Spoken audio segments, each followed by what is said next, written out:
which activates it. Yeah, that's right.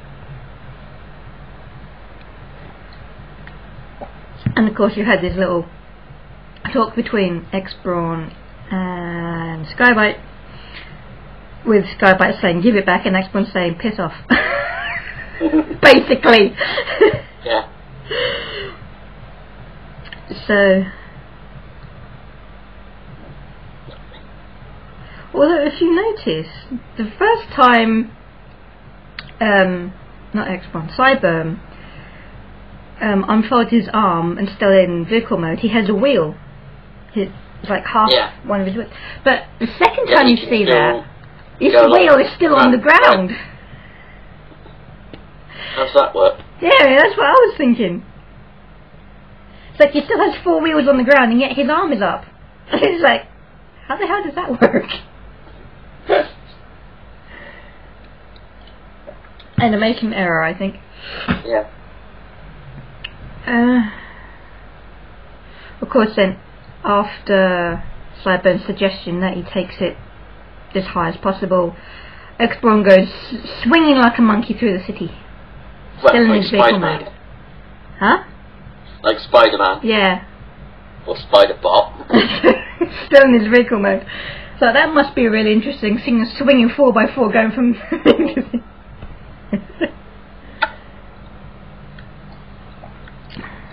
And then he goes driving up the tower that supposedly he was meant to be keeping a lookout for the Predacons on top of. Mm. And then we go back to the base.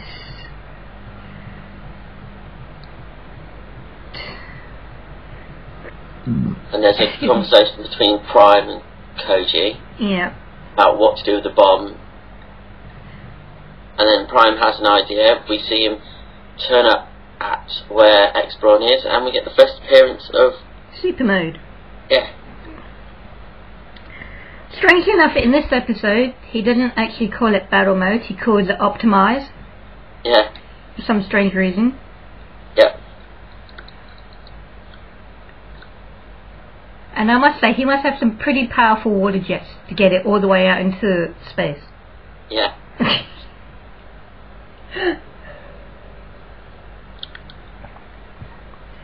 And then, of course, Skybite's been thrown out with the bomb into space. He's covered in icicles and stuff like that. And he manages to grab it before he's completely frozen. But then he gets blown up because the bomb goes good. Yeah. But miraculously he turns up again at the Decepticon base with just a broken arm. Yes, I was about to say that. Yeah. And a few less brain cells. Yes. He's trying to read, was it Shakespeare? Yeah. It's like, to be or not to be, make up your mind.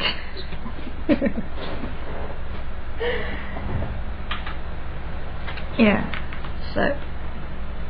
And you also have the other 3 Predacons basically taking the piss out of him for trying to as he calls it, understand humans. Yeah. So how can you understand humans from Shakespeare? Well, a few centuries behind. Most definitely. I think that's what probably starts his poetry making or something, isn't it?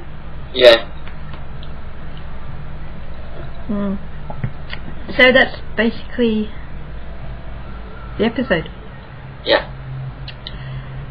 So, any thoughts? I swear you're in my mood today. I was just about to ask that. Great minds think alike. So they do. It is actually a pretty good episode. Yeah. Although it is also kind of predictable in the way they set it out, I suppose. A little bit. They make Yugi out to be a bit stupid though, don't they? If I've got his name right. That's his Japanese name. Oh, what's his English name again? Koji. Koji even. Why am I getting mixed up with the Japanese one now? Probably because for some strange reason they have it written in, all the Japanese names written on the back. Yeah, as well. But they make him look really stupid when he introduces himself to Tai and falls for a not realised hologram when it's blatantly obvious she's translucent. He does that later on when the bomb explodes. He goes, "Oh yay!" and then he gets a hug and goes straight on the floor. And of course she's just thinking that's stupid. Of course she's just looking at him and just say, "Hello." What was that? But I think it's sort of a running joke in the whole series, isn't it? If I remember rightly. Is it?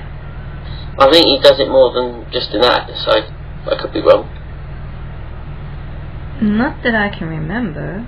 Or Dr. Onishi does then, maybe. I've only seen after what? We'll get onto that later. We're sidetracking. Yeah. Anyway. So, what are your thoughts on that episode? I thought it was a good episode, but a little bit predictable. I mean, a really high energy weapon which Predacons happen to be looking for in a red sports car which Sideburn happens to be attracted to, which just happens to be delivered to Metro City, which just happens to be the only one left. Yeah. You know. Which looks like a completely different car to the one in the scene where the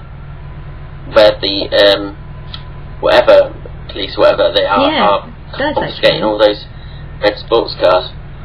It does actually.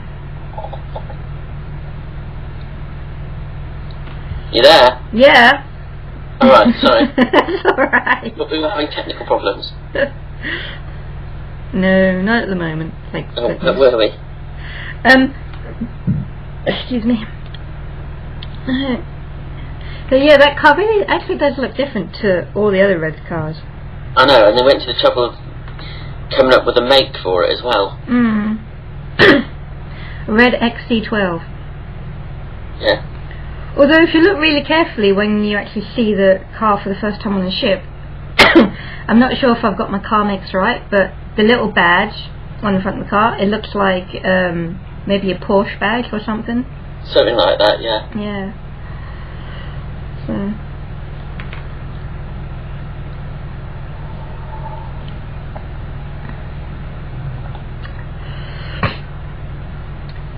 I think that's just about everything. Oh, and this is the first. I covered it all. This is the first time we actually see Prowl use his jet boosters. Yeah. Turns out to be a flying Lamborghini. Yeah. But it's also quite good where you can use them to punch people as well. Yeah.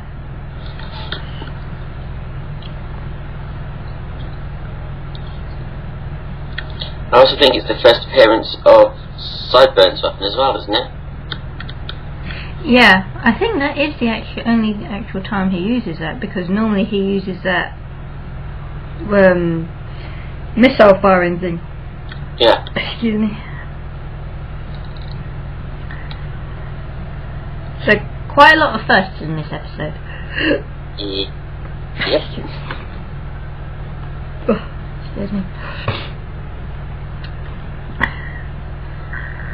So now I think that's everything. Yep. So we shall say so long. Until next time. Bye everyone. Bye.